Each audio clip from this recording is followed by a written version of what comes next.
10:39, continuamos en Radio Análisis y vamos a empezar inmediatamente nuestro panel de conversación, para lo cual saludamos a la editora general de nuestro departamento de prensa, Monserrate Rolano. ¿Cómo estás, Monse? Buenos días. Muy buenos días en este miércoles, que para algunos es viércoles, como dice mi hija que no tiene clase el viernes. Ah, le dice viércoles el día de hoy. Mira. Está muy feliz. Sí, mira, envidio a la Alesia, tal como envidio a Claudio Medrano. Pero bueno, aquí sí, varios compañeros que van a pero tener, está bien, se lo merecen, sí. Además que algunos tenemos que venir para que otros puedan descansar. A veces es al revés, así funcionan los equipos. Don Felipe Agüero, yo sé que en el resto de la Universidad de Chile el 2 de mayo está mejor cautelado que esta radio que no puede parar. Bienvenido. Muchas gracias. Así que usted se va a tomar el viernes, seguro. Sí, sí. Muy bien. También te envidiamos. Sí, así como también mis estudiantes, sobre todo. Sí, Felipe Agüero, académico de la Facultad de Gobierno de nuestra universidad. Y por supuesto también vamos a saludar a nuestro segundo panelista el día de hoy, al abogado y investigador de FAR UDD, profesor de Regulación Económica, John Enríquez. John, como siempre, bienvenido. Gracias por sumarte a este panel y a esta conversación. Hola Pato, muchas gracias por la invitación nuevamente y muchos saludos también a la Monse y al profesor Agüero. Gracias, John. Felipe, bueno, harto tema para este último día hábil de abril, que ha estado bien acontecido. Y yo quería partir con una polémica que ha ido escalando, que ha ido golpeando al gobierno, pero por razones distintas por las cuales se originó el fin de semana, ¿no? Que es este pinchazo al ex jefe de asesores del segundo piso, que bueno, se habló mucho del contenido de esta conversación de Miguel Crispi con su madre, donde hacía alusión a Isabel Allende, ¿no? Y el rol que tuvo en esta fallida compraventa. Pero bueno, el tema ha ido tomando otros ribetes, principalmente enfocado en la fiscalía, ¿no? Porque ex ante sacó, creo que fue el mismo día lunes, que habría habido una solicitud del mismo fiscal Cooper de intervenir el teléfono del presidente, también por el caso Procultura. Esto no ha sido desmentido, asumimos que es cierto, ¿no? Y bueno, ha instalado el tema sobre si es que la Fiscalía se está extralimitando en sus facultades. Recordemos que esto igual lo tiene, y ahí, bueno, ellos lo sabe mejor que nosotros, lo tiene que autorizar un juez. En el caso del presidente, creo que incluso la Corte Suprema. Pero bueno, ha instalado el tema respecto de la Fiscalía. Hay quienes, como en el Frente Amplio, acusan una suerte de persecución política hacia este gobierno a través de la Fiscalía.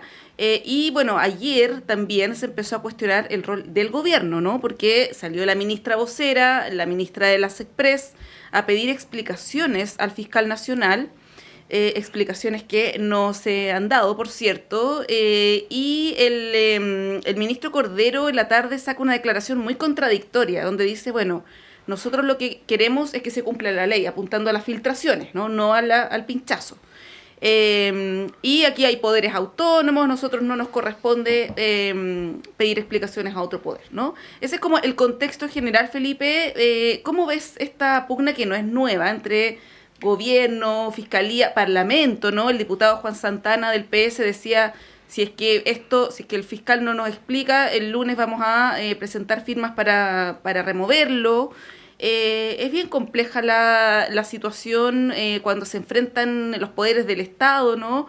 Y cuando, bueno, tampoco la ciudadanía tiene una explicación respecto de qué tan grave pueden ser los antecedentes para que se intervenga el teléfono de las más altas autoridades, ¿no? Que creo que también es un tema relevante. Uh-huh. Mira, yo creo que en primer lugar esto surge por el tema de la filtración.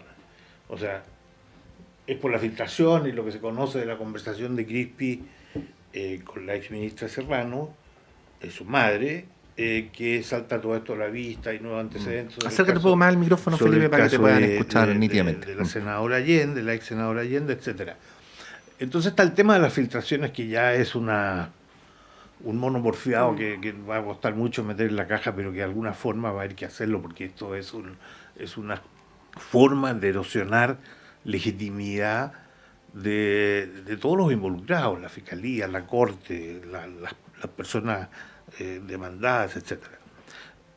Entonces está esa arista que yo creo que es muy grave y a la que hay que ponerle coto de una manera u otra. Luego yo pensaba, cuando salió esto de la filtración, de la conversación de Crispi, del pinchazo de Crispi, es que a mí me llama la atención esto, y hice preguntas con algunos expertos, que es, ¿cómo puede ser que una orden que está dada para un caso, y para eso era el pinchazo a Crispi, el caso de Procultura, y lo que puede haber ocurrido ahí, bueno, el pinchazo queda abierto para ver qué es lo que va apareciendo. Es una especie como de pesca de arrastre que alguien le llamó. Con lo cual ahí entra todo el tema de la vulneración de la privacidad de las comunicaciones, del derecho ese que existe de la privacidad. Entonces, un asesor de alto nivel, donde están conversaciones con el presidente, con todo el mundo, bueno, está abierto para escuchar lo que venga, lo que aparezca, esté o no relacionado con el caso inicial. Quizás esté yo influido con la serie de televisión norteamericana de Law and Order y todo esto, de toda esta cuestión, en que si usted tiene autorización para un caso, no puede usar otro, no puede abrir otro. Bueno, aquí la legislación es diferente, pero es un tema que creo que hay que ponerle atención porque tiene que ver con derechos que se vulneran. Y en ese sentido me pareció apropiado ver una iniciativa transversal de parlamentarios para legislar sobre esta materia, no solo sobre el caso de las filtraciones, sino también sobre cómo pueden estos pinchazos quedar abiertos. Me refiero no solo a altas autoridades, que en este caso, claro, lo hace mucho más complejo, sino a cualquier persona. Sí, ahí, John, si te parece, si no te parece, está bien, digamos. Te iba a proponer separar el tema de las filtraciones en general, ¿no?, del tema pinchazo al presidente de la República. Y te lo propongo en el siguiente sentido. Independientemente de lo que plantea Felipe de esta iniciativa para legislar, a día de hoy las filtraciones son potencialmente delito. O sea, hay un delito que se llama violación de secreto, pero además, puede ser además, cuando se trata de funcionarios públicos como los fiscales, no digo que los fiscales filtren, pero podría ser también, estamos frente a una falta administrativa grave, ¿no? Entonces, eso es lo primero, y lo planteo porque más temprano entrevistamos, lo hicieron Claudio y Constanza, al profesor de Derecho Procesal de la Universidad de Chile, Julián López, quien nos dio una verdadera clase, donde él planteaba que había una creencia extendida de que, por parte de algunos fiscales, de que filtrar podría favorecer el desarrollo de sus investigaciones. A su vez que había una creencia que el profesor no criticó, ni yo tampoco critico, pero que describo, por parte de los medios de comunicación, de que si los medios de comunicación no publican, las investigaciones no avanzan, ¿no? Pero él decía que había evidencia de muchas situaciones donde no era así. Y puso como ejemplo al fiscal Javier Armendáriz, que en general realiza investigaciones que no se filtran, ¿no? Y en donde finalmente los antecedentes de la investigación son planteados donde hay que plantearlos, que es en la audiencia, ¿no? Eso quería como plantearte el tema de las filtraciones en general, porque hoy día estamos hablando de Cooper, de Crispi, de Boric, pero tenemos un problema más extendido, ¿no? Y respecto a lo del presidente de la República, en el papel o desde fuera hay un aparente contraste entre dos cosas, ¿no? Primero, todos somos iguales ante la ley y el ciudadano Gabriel Boric Font también lo es, pero lo que señalaba ayer la vocera Echeverri, ¿no? Y voy a tratar de buscar rápidamente las palabras para decirlo así textual, ¿no? La vocera Echeverri dice que las conversaciones del jefe de Estado requieren un estándar de protección más alto, ¿no? Eso es lo que dice textualmente la vocera de gobierno. Bueno, ahí la palabra es tuya, John. Si lo quieres analizar por separado, si no, como tú estimes. A ver, es un tema muy, muy relevante y delicado, obviamente. Esto, lo que está ocurriendo, lo de las filtraciones, es absolutamente cuestionable. Y coincido con el profesor Julián López. El profesor López no es solamente un destacado profesor, sino que también se dedica a la litigación compleja. Y aquí hay mucho de estrategia también de cómo los abogados de parte y también los persecutores plantean sus casos, y obviamente me parece absolutamente cuestionable que la discusión o la tramitación de estos casos no vaya mucho más allá de los argumentos de hecho y de derecho que se tienen que plantear en lo que decías tú, Pato, que son en las audiencias y en los momentos correspondientes. Yo creo que ahí hay un problema que es compartido y que pareciera que los esfuerzos que está haciendo la Fiscalía no están siendo suficientes para evitar las filtraciones. Después, respecto al tema de este caso en particular, lo primero, y aquí coincido con el profesor Agüero, es que es súper importante ver el punto de vista conceptual. O sea, lo conceptual aquí es que nosotros estamos en un Estado de Derecho, donde las personas tienen un conjunto de derechos que son anteriores al Estado. Dentro de esos derechos está el derecho a la privacidad, el derecho a la presunción de inocencia, y que la intervención del Estado tiene que ser excepcional. A veces se nos olvida y muchas veces sale más fácil perseguir las responsabilidades a como dé lugar y caiga quien caiga y hacer como frases relativamente simplistas, pero aquí es súper importante tener presente eso, que la intervención del Estado tiene que ser excepcional y tiene que ser muy bien fundada. Y ahí obviamente los órganos competentes y el Congreso Nacional tendrá que revisar si es que los procedimientos para interceptar comunicaciones en esta materia, o por ejemplo en casos de libre competencia o en otros donde hay otros bienes jurídicos protegidos, está bien diseñado o no.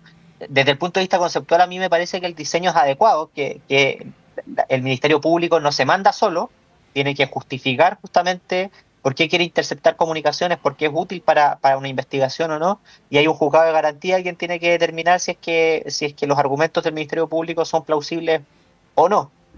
Hay otro tema, tú lo planteas muy bien, Pato, que es el de igualdad ante la ley y el tener cuidado también porque ciertas autoridades discuten otro tipo de materias que pueden ser más de seguridad nacional incluso, y me parece que es una discusión legítima. Lo que a mí me causa mucho ruido es que en ese sentido el gobierno antes había estado mejor preparado, me parece a mí. La falta de coordinación entre la vocería y el ministro Cordero, me parece también que lo que hace Juan Santana es completamente improcedente y muy delicado, que es iniciar, no recuerdo la figura jurídica, pero buscar la destitución La remoción. de la remoción del fiscal Cooper, también el llamado al Ministerio Público, al fiscal nacional. Hoy día hay mucha expectación respecto a la cuenta pública del fiscal nacional, porque entiendo yo que además los fiscales regionales tienen autonomía respecto al fiscal nacional. Y todo esto obviamente genera una tensión entre poderes del Estado que son autónomos y yo creo que aquí siempre tienen que operar las instituciones, tiene que haber autonomía de los distintos poderes del Estado y por lo menos creo yo, siendo un simple ciudadano, no veo en caso alguno que haya persecución política. Uno podrá, y es más bien una cuestión más de mérito y de prudencia, si vale la pena intervenir el teléfono del presidente o solicitar la intervención del teléfono del presidente o no, si lo mismo con el ex asesor Crispi, pero no veo aquí que haya una persecución política en caso alguno.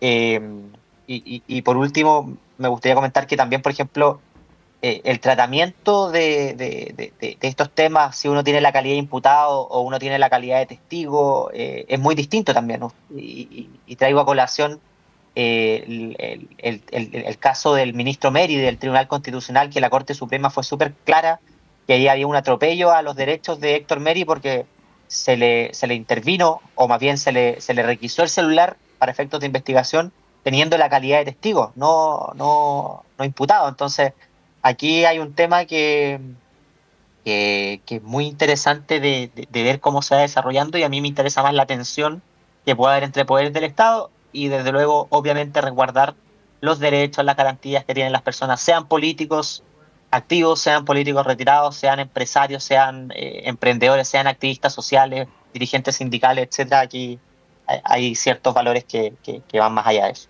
Sí, Felipe, es muy peligroso, muy riesgoso para una democracia que se politice la justicia, ¿no? Hemos tenido hartos casos durante los últimos años donde se ha planteado que hay una politización de la Fiscalía para un lado y para el otro. En este caso particular se siembra la duda respecto del fiscal Cooper. Recordemos que él también está a cargo de otra investigación, creo que fue el tema de... A él se le filtraron las conversaciones entre Racine Hasler y Carol Cariola. Así es. Sí. Entonces, bueno, está la duda porque ayer, por ejemplo, personas de partidos, parlamentarios, en fin, planteaban... que el expresidente Piñera fue objeto de varias investigaciones judiciales. Está el caso de Exalmar, Dominga, para el tema de la violación a los derechos humanos, estuvo querellado varias veces. Y en ningún momento esta posibilidad se planteó, ¿no? Entonces, ¿por qué al presidente Boric, por una investigación donde tampoco es él el protagonista? Y ahí surge la duda, ¿no? Por el criterio de gravedad del caso, de proporcionalidad. El fiscal Cooper hablaba de, bueno, ustedes se escandalizan en esto y no en situaciones de narcotráfico y crimen organizado. Yo creo que el caso Procultura no se compara con el crimen organizado y el narcotráfico, ¿no? ¿Cómo ves eso, no? Desde el punto de vista de la politización o posible politización de la justicia y los riesgos que sabemos que ha tenido en otros países de América Latina, por ejemplo. O al menos la sospecha, ¿no? O la sospecha que se instala, claro. Sí, estas son sospechas que se instalan sobre la base de una acumulación de fenómenos, de episodios que son que si bien no puede uno decir que son expresión directa de politización, reflejan una falta de aplicación de estándares universales para el sistema de justicia, en que se aplican algunos procedimientos en algunos casos, en otros no, y entonces aparecen estas comparaciones de Procultura y el narcotráfico, o las investigaciones de Piñera y las que atañen al presidente Boric, etcétera.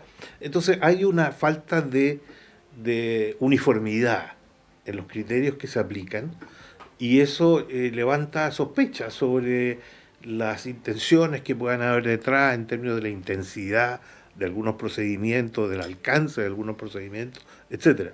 Y eso sin duda que afecta la legitimidad de la justicia, del sistema, del Poder Judicial, el momento en que las instituciones en general están cuestionadas. Bueno, súmele a todo esto el ambiente electoral de ahora, que le hace más, le da más visibilidad en ese aspecto que en otros momentos. Pero yo creo que sí, hay un riesgo ahí de legitimidad, de pérdida de legitimidad que es peligroso, sin duda.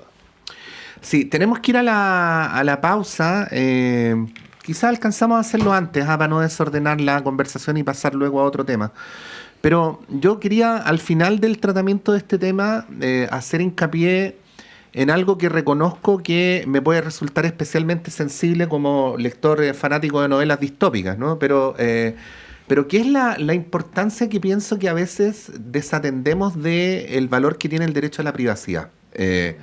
Creo que el derecho a la privacidad es consustancial para cualquier sociedad que respete las libertades mínimas, ¿no? Y muchas veces en nombre de un supuesto bien mayor se estima que hay que pinchar, y bueno, y aquí bueno, tiene que ver también con la prudencia con la que se aplica el instrumento, ¿no? Pero recordemos que lo primero que hacen las sociedades totalitarias es inmiscuirse en la vida privada de las personas, po. Intervenir correspondencia, intervenir correo electrónico, poner cámara. Bueno, ahí, si es que les parece, pedirles una breve reflexión sobre aquello antes de ir a la pausa. John. No, absolutamente de acuerdo. Ojo, y ya no estoy hablando de Crispi y de Boric, estoy hablando de lo que eventualmente mañana le pudiera pasar a John Enrique, a Montserrat Rolano, en fin, ¿no? Absolutamente de acuerdo. O sea, es elemental en un Estado de Derecho que se respeten esas garantías, esos derechos que son fundamentales. Y solamente me adhiero a tus palabras, Patricio, y solamente considerar que cuando ello no ocurre, cuando se filtra, o aunque los juzgados de garantía digan no al lugar respecto a los requerimientos del Ministerio Público, el solo hecho de saber que con frecuencia o que existe la posibilidad de que se intercepten comunicaciones sin justificación suficiente, lo que hace es alejar al buen capital humano de la política también, porque significa sumar una variable adicional de exposición a todas las que ya hemos conversado previamente, de que cuando uno asume un cargo de relevancia en el sector público hay que presentar declaraciones de interés y patrimonio, que en abstracto está bien, es necesario por transparencia, pero las personas del círculo cercano a uno se convierten en PEP para efectos de banco. Hay periodos de vacancia en algunos cargos determinados ex post, que también por sí mismo tienen una razón de ser bien relevante, pero se va generando desincentivos adicionales para involucrarse en los temas públicos que obviamente no es lo que queremos, porque queremos políticos que estén bien preparados y que puedan conducir de buena forma a nuestro país. Eso como reflexión adicional. Felipe. Sí, yo coincido, porque yo por eso planteé el tema al comienzo de lo de Crispi, de una ¿cómo se llama?, pinchazo que queda abierto para lo que salga, y que con eso se vulnera, creo, muy directamente este derecho a la privacidad. Pero tú decías que este es un tema más general que yo estoy de acuerdo. Es un tema que además está planteado en un contexto donde la privacidad está amenazada por todos lados. La tecnología a la que estamos sometidos todo el tiempo, con las comunicaciones, los teléfonos, todo, y los data, ¿cómo se llama?, factories, que nos conocen más que nosotros mismos respecto de todas nuestras decisiones en la vida diaria, que hace que sea muy necesario realmente ponerle el diente desde distintos ángulos a la necesidad siempre de resguardar este derecho a la privacidad, que es un derecho fundamental, creo. Así es. Bueno, nos tenemos que ir a una pausa. A la vuelta les propongo analizar el tema electoral, que está bien entretenido. Hoy día se cumple el plazo para inscribir las primarias, surgen nuevas candidaturas a último minuto, se bajan otras. De todo eso podemos comentar a la vuelta. Son las 9:01, hacemos un breve corte y retomamos en unos minutos.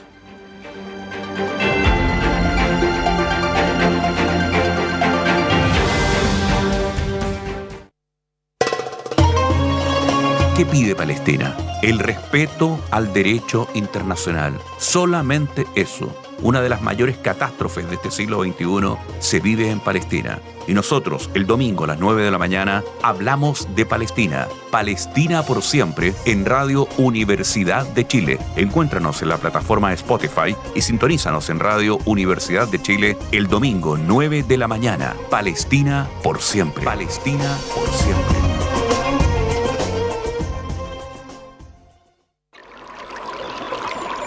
Aguas Trayén o Cascada en Mapudungún es la mejor agua purificada con tecnología de última generación. Para más información, visite su página web www.aguastrayen.com. Hola, soy Luis Orlandini y quiero invitarte a sintonizar nuestro programa Contrastes, un panorama de la música de arte chileno. Acompáñame junto a Svetlana Kotova, Andrés Mopuán y Mario Mora, académicos del Departamento de Música de la Facultad de Artes de la Universidad de Chile, mientras exploramos las diversas facetas de nuestra cultura musical. No te lo pierdas, cada sábado a las 18 horas en el 102.5 FM, Radio Universidad de Chile. La Magia Azul, el verdadero programa de la U.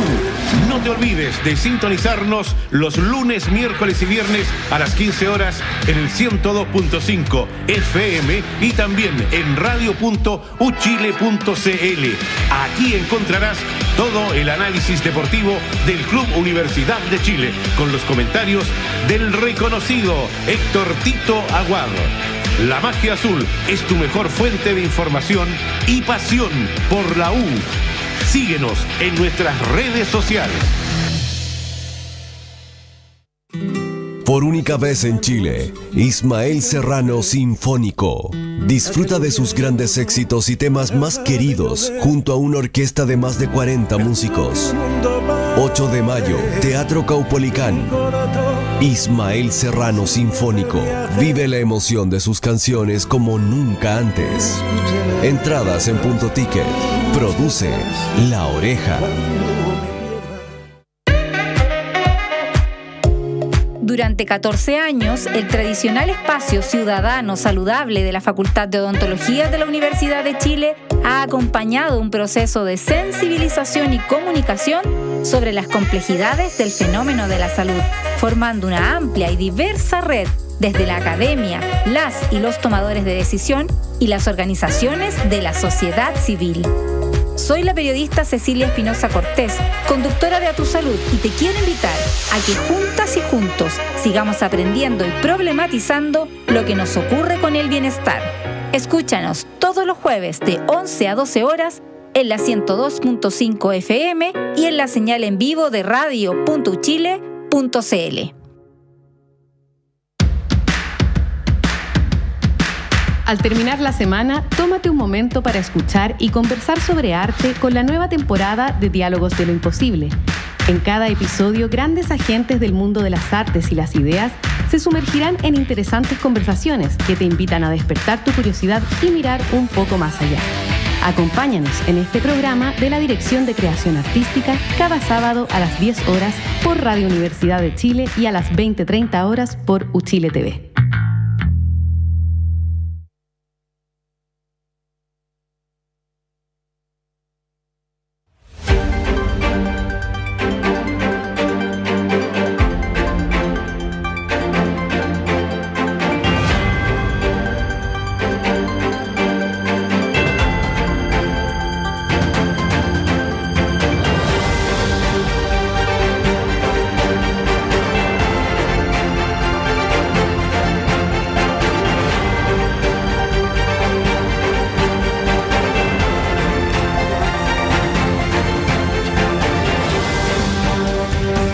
Las 9:06. Continuamos en Radio Análisis y como decíamos,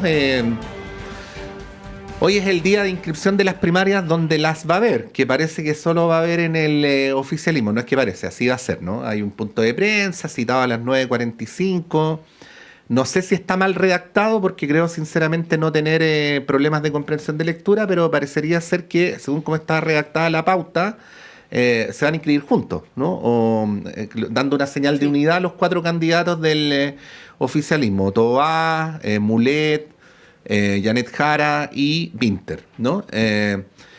Bueno, quería quedarme por ahí por mientras, para no desordenar, y luego vamos a Chile Vamos y a la autodenominada Nueva Derecha, ¿no? En lo que tiene que ver con el oficialismo, junto con mencionar este gesto, simplemente decir que anoche fue el anuncio del Partido Socialista de apoyar a Carolina Toá, y esto yo sé que podría provocar algún morbo y alguna hilaridad, así que lo voy a tratar de decir de la manera más neutra posible. La cara de los dirigentes socialistas más parecía a la de un funeral que la de una proclamación. Con la ausencia de Camilo Escalona. Con la ausencia notoria de Camilo Escalona, quien según versiones de prensa habría hecho gestiones, dicho en sentido positivo, operado en un sentido más negativo, para que se repusiera la candidatura de Paulina Bodanovich el día de ayer.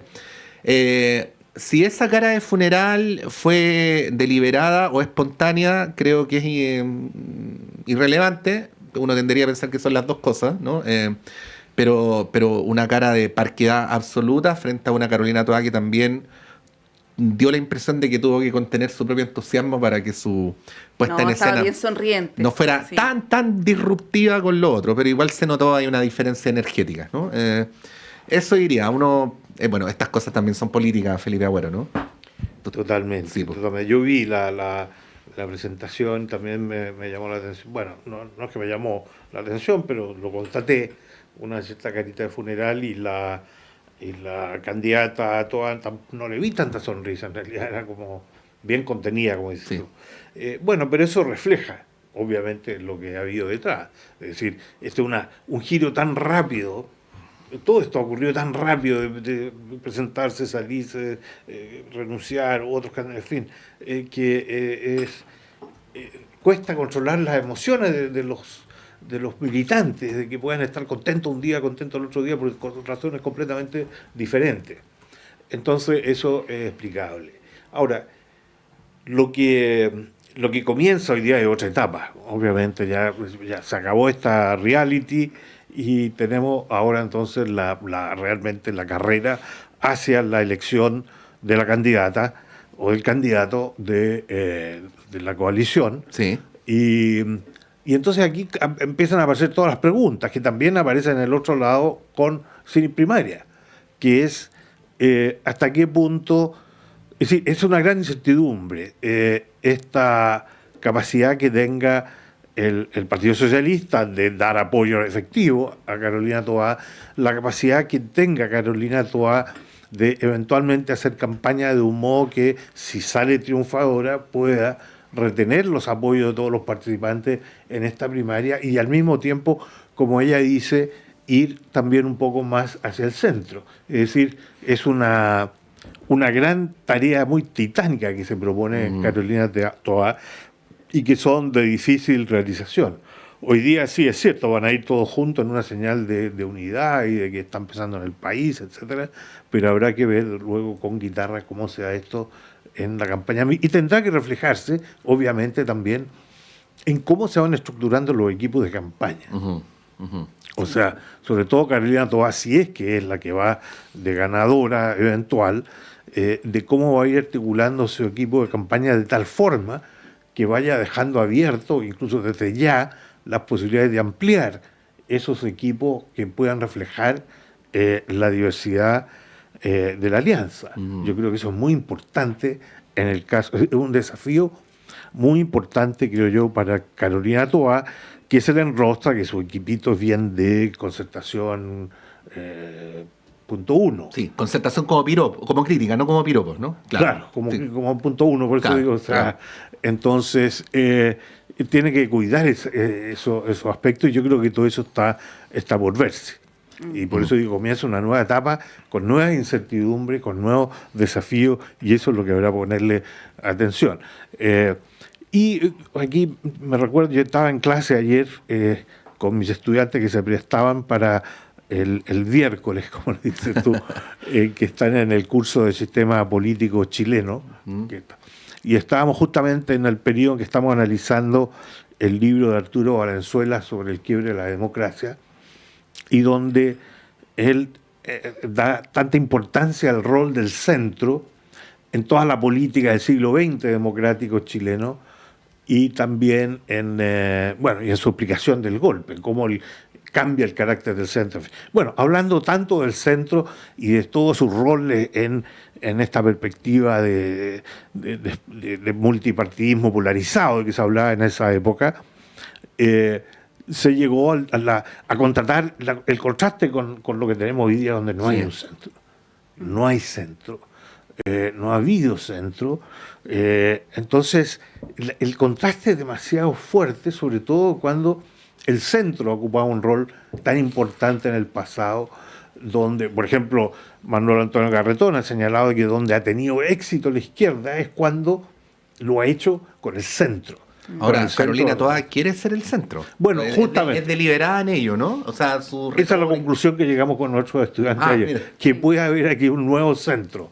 Pero justamente, o sea, que Carolina Toá avanza en una dirección que eso se constituya en una especie de centro. Tironi lo decía en su entrevista en el Mercurio, que aquí Carolina Toá aparecía como una suerte de tercera vía a la Tony Blair, que va como un poco en esa dirección. Y por eso digo yo, es que los desafíos que se le presentan a la campaña de Carolina Toá es justamente cómo desarrollar ese desafío, pero para el cual necesita a todo el paquete de la coalición.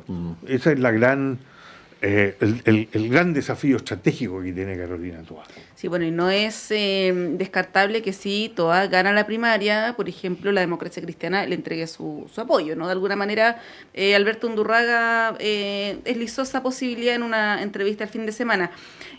John, bueno, podríamos hablar mucho del Partido Socialista, del bochorno, de la desinteligencia que cometió en esta semana, la falta de estrategia política, de conducción, el desorden, y podría dar varios calificativos más.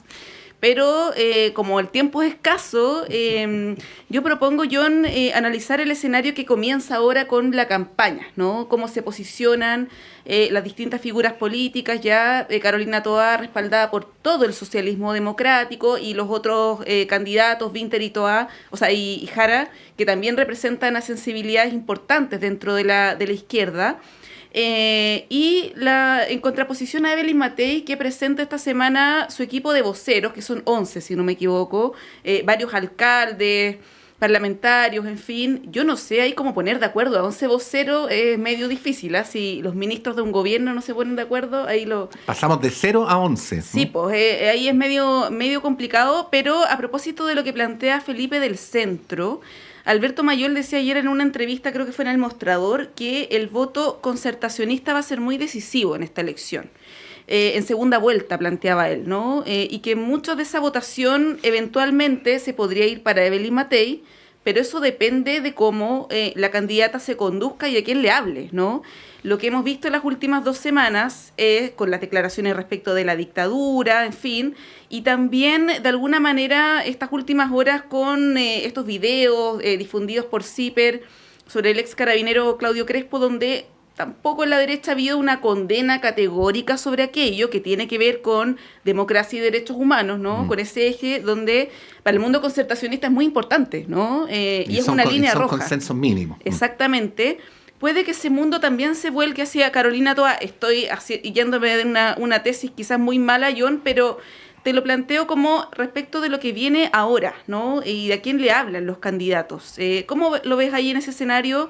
Y cómo ves posicionada también a Evelyn Matei, que está siendo tironeada por 3 o 4 candidaturas a la derecha también, sumando a la social cristiana que se anunció ayer. Francesca Muñoz. Primero, y solamente voy a tocarlo muy rápidamente, yo creo que esto es un paso en falso muy importante del Partido Socialista, lo que pasó ayer y el desenlace de lo ocurrido en las últimas semanas, que se suma a la tortuosa, como decía un diario, candidatura de Guiller y también de Paula Narváez previamente, pero es un error político mucho más importante para Paulina Bodanovich. Yo creo que esto es muy importante de forma negativa para su trayectoria y su carrera. Después, respecto al tema del centro, es interesante el perfilamiento de Carolina Toá, mucho más explícito hoy día por lo menos que Evelyn Matei respecto a la relevancia que tiene el centro, pero ya hace varios años en Chile las personas que han optado por el camino del centro político han pasado a la irrelevancia, les ha ido mal desde el punto de vista electoral y les ha ido mal también desde el punto de vista de la aprobación de las reformas que quieren empujar. Pienso, por ejemplo, en Andrés Velasco en su oportunidad, pienso en Carolina Goich también en su oportunidad, que eran los candidatos del centro, si uno pudiese llamarlo de alguna forma, y pienso también en el primer tiempo del gobierno del presidente Piñera en su segunda administración, que era la búsqueda de acuerdos a como dé lugar y parecía un presidente Piñera más cercano a Patricio Elwin que a otra cosa, en la búsqueda de acuerdos amplios, etcétera, que recibió un portazo por parte de la oposición de ese momento y también una suerte de desafección por parte de los votantes más tradicionales de la derecha que querían mayor nitidez en el discurso y en sus políticas públicas. Entonces, no sé si haya cambiado tanto el sentir de la ciudadanía para efectos de revalorizar el centro y que eventualmente quienes apuesten por el centro se vean beneficiados en materia electoral y también en materia de conducción política. Después, respecto a Matei, es bien interesante lo que pasaba, porque creo que tú lo planteabas, o Francisco, que el equipo de Carolina Toá era un equipo muy chico y muy concertacionista. El alma era muy concertacionista y no había visto todavía algún llamado a que esas candidaturas que son muy relevantes y que probablemente en el caso de Carolina Toá pasa a segunda vuelta, necesitaran de un jefe de campaña, necesitaran de voceros, como si las últimas 2 semanas se hablaba de que Evelyn Matei necesitaba reforzar sus equipos porque había tenido una semana quizás no tan positiva desde ese punto de vista. Los cambios que ha anunciado Evelyn Matei o la integración de su nuevo esquema de campaña a mí me parecen interesantes, me parecen sólidos, porque ya tenía un trabajo programático que ya bien avanzado, que era liderado por Juan Luis Hossa. A eso se suma una coordinación territorial que es muy importante en estas etapas de una persona joven que probablemente tenga mucha vitalidad para coordinar equipos, para transmitir mensajes y la incorporación de voceros que hoy día son líderes en sus respectivos ámbitos. Entonces va a depender, creo yo, para no eludir la pregunta, Montserrat, va a depender un poco de cómo se desempeñan las encuestas. Si Evelyn Matei se mantiene con una ventaja relativamente holgada respecto a sus competidores por el lado de la derecha, yo creo que Evelyn Matei va a ser mucho más cauta respecto al mensaje, va a tener voceros que van a ser un poquito más duros en alguna oportunidad o van a ser más conciliadores en otra oportunidad y se va a cuidar, creo yo, más para una segunda vuelta, para no generar enemigos en la interna, y el escenario cambia mucho, por ejemplo, si es que llega a ocurrir de que se estrechen mucho más las posiciones. Ahí lo interesante va a ser si es que la candidatura de Parisi o de Francesca Muñoz de alguna forma van a quitarle votos a Evelyn Matei o van a quitarle más votos a Johannes Kaiser, por ejemplo, porque eso puede también reconfigurar el escenario. Sí, muy cortito, Pato, a propósito de las encuestas que menciona John, hoy se da a conocer la Data Influye, que es de Axel Callis, ¿no? Y que es mensual. Y les voy a leer muy brevemente porque hace una comparación entre el mes de marzo y el mes de abril, donde Evelyn Matei baja de un 22 a un 14, o sea, es sustantivo, por eso lo menciono. José Antonio Cast sube de marzo 8 a abril 13. Toa está en el margen de error de 12 a 11, se mantiene. Kaiser baja también de 15 a 10. Y luego se ve una subida también importante de Jara de 4 a 9, de Winter de 2 a 6, Bachelet baja, Bodanovich también por razones, es como, tiene sentido, ¿no? Esta encuesta, por eso la menciono, y es mensual, hace esta comparación, pero llama mucho la atención la baja sustantiva de Evelyn Matei en esta encuesta, no así otras que también hemos citado. Sí, para darle continuidad a lo que planteaba Felipe y planteaba John, para que se cumpla con nuestro rol de conducir la discusión, ¿no? Quiero plantearlo solo a modo hipotético, recogiendo lo que dice Felipe y lo que dice John. John tiene mucha razón cuando dice que los liderazgos que han apostado al centro han fracasado en el último tiempo. Y eso tiene que ver directamente con que hemos tenido un ciclo que en ciencia política y también en los electrodomésticos se llama centrífugo, ¿no? Las energías fluyen hacia los extremos. Y por eso no es casual que el segundo gobierno de Michelle Bachelet haya estado más a la izquierda que el primero, así como el segundo gobierno de Sebastián Piñera estuvo más corrido a la derecha que el primero, ¿no? Y así tampoco es casual lo de Boric. Pero podría haber, lo planteo solo de modo hipotético, John Felipe, en el gesto de Carolina Toá, algo que podría naufragar, ¿no? Pero quizás una intuición de carácter estratégico de que quizás nos estamos empezando a devolver de ese ciclo, ¿no? Y que por eso ella es tan enfática en decir que lo que le ha faltado al país en los últimos años ha sido una unidad de propósito, ¿no? Hay una narrativa que a mí me parece muy en la línea de lo que en su momento planteaba Elwin, ¿no? Un presidente de todos los chilenos, la idea de la unidad nacional, la unidad de propósito.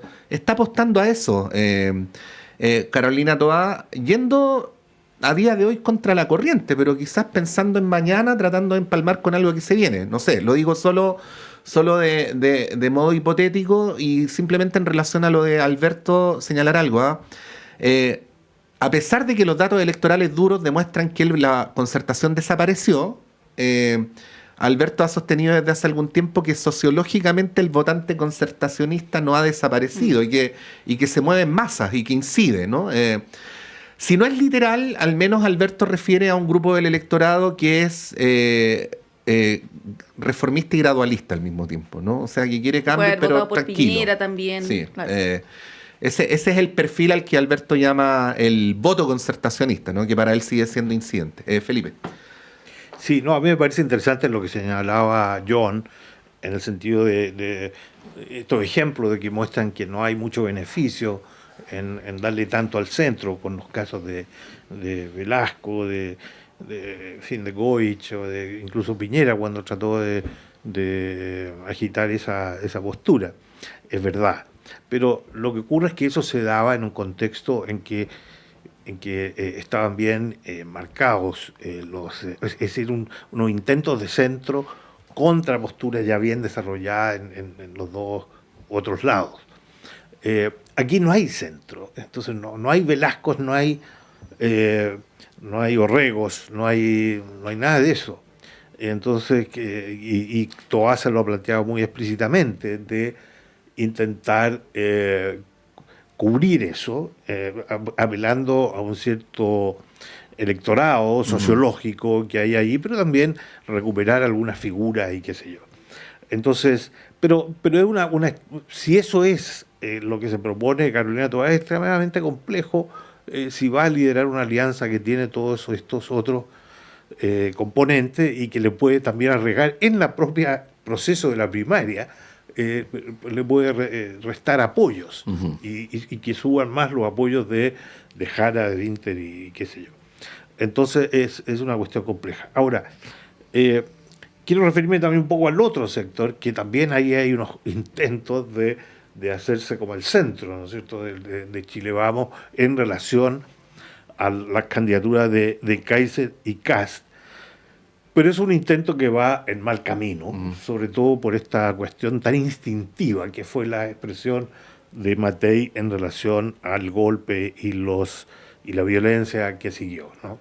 Ahí hay que, creo que, tengo muy presente la columna de Jorge Correa Sutil, que fue el secretario de la comisión Rettig, donde puntualiza muy claro que las falsedades que están en la afirmación de Matei, no en relación necesariamente al caso de la inevitabilidad del golpe, que es una cosa discutible desde distintos ángulos, pero en términos de la necesidad de los muertos, ¿no? Y puntualizando muy claramente que aquí no hubo guerra civil, etcétera, etcétera. Es decir, hay una manifestación instintiva de la candidata que intenta ponerse un poco más hacia el centro, que revela que aún la derecha no sabe, no reconoce plenamente, de forma genuina, la responsabilidad en materia de violación de los derechos humanos. Y eso me parece a mí muy grave y que conspira con este afán también de ponerse un poco al centro. Las explicaciones que se han dado de los comentarios, que esto ha sido un error, bueno, son todas en general explicaciones que van a puntualizar que es un error estratégico, que debería estar mejor preparada para preguntas de ese tipo, pero ninguna se hace, ninguna es muy duro, pero muchas no se hacen cargo del tema sustantivo de contenido. Y esta estrategia ahora de corregir eso mediante el nombramiento de 11 voceros, me parece que pasarse un poco el péndulo completamente al otro lado. Esto yo creo que es la mejor receta para una confusión mayor todavía de 11 voceros que tendrán que ponerse de acuerdo primero qué es lo que van a decir. O sea, le agrega varios escalones de complejidad a este afán de corregir esos problemas que además siguen sin dar cuenta de estos temas sustantivos que, como decía Correa Sutil, que yo estoy de acuerdo en esa columna que escribió sobre este punto, que decía que la candidata le debe al país una disculpa y una explicación. Sí, John, bueno, quiero mencionar a una entrevista que hubo, creo que el día lunes en Mesa Central, al alcalde de Providencia, Jaime Belolio, quien se desmarcó explícitamente de los dichos de Matei, hizo una reflexión también respecto, lo digo porque él también es parte de su equipo, digamos, de voceros, y él lo planteó con bastante nitidez su posición crítica respecto de esas declaraciones. Pero bueno, John, para ir cerrando el tema, la foto de primera vuelta con 4, 5 o eventualmente más candidatos de derecha o de oposición, se pueden sumar más en el camino, no queda harto tiempo, y un candidato oficialista. ¿Cómo lo ves? ¿No? Porque hay quienes dicen que con eso la centroizquierda tiene una ventaja comparativa bien relevante. Hay algunos que incluso dudan que Matei pueda, con este nivel de fragmentación en la derecha, que incluso pueda pasar la primera valla de la primera vuelta, ¿no? Estamos haciendo futurología, lo sé, pero hay un escenario bien nítido de un candidato que va a salir de las primarias y otro donde pueden haber 4, 5, 6, eventualmente más en las derechas. ¿Cómo lo ves? A ver, ciencia ficción.